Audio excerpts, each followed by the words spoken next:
Let's look at the poem Gulliver by Kenneth Slessor. This short video will be in 3 sections. First one, what's it about? The second one, what is the poet doing?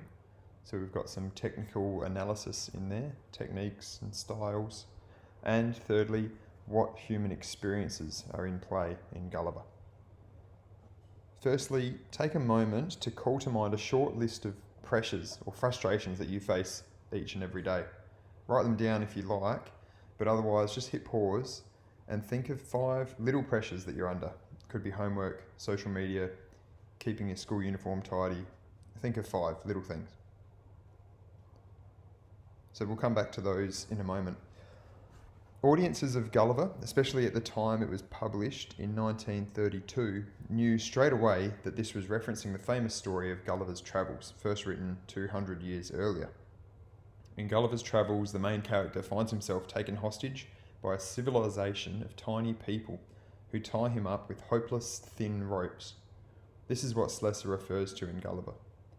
So in summarising what this poem is about, on one level it's the story of fictional Gulliver's experience of being restrained by thousands and thousands of tiny ropes, 10,000 hairs as it's referred to in the poem. On another level, it's the real human experience of being bound down by thousands of restraining factors. Gulliver, in the poem, longs for something to fight against. Slessor expresses a longing for something worthwhile to wrestle with. So come back to your list of pressures from the start of the video. These are some of the concepts that Slessor is addressing. And we see that in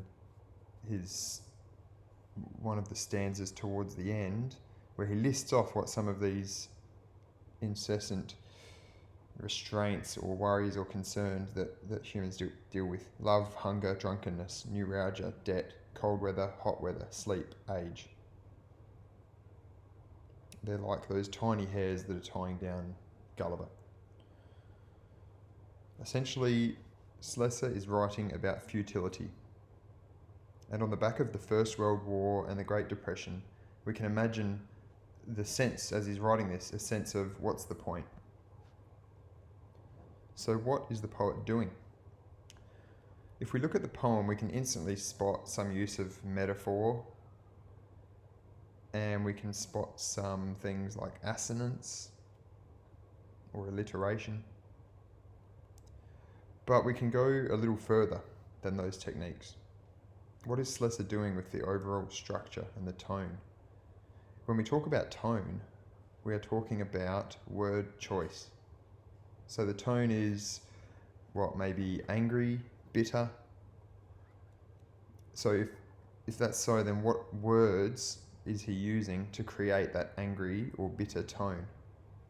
Straight away, if we look at the poem, the violence in the words kick and die, in the very first line, establish this tone, this angry or bitter tone or violent tone. You can follow this thread through the whole poem and find your own aggressive or violent word choices. We could also say that the tone is one of desperation or bargaining, and the repeated use of if creates this desperate tone. He's trying to bargain, if only this, if only that. In any case, we get the sense that the poet's purpose is not to achieve or long for peacefulness or peace, but it's more in an angry willingness to almost blow everything up and start again.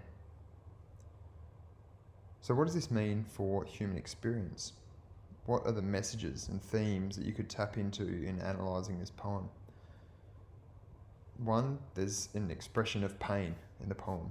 The mental anguish of dealing with never-ending small restraints on our life and freedom. There's a message about beauty. So by expressing with anger the problems and the futility in our world, Slessor is making an underlying argument that we deserve and that we are capable of a more beautiful life.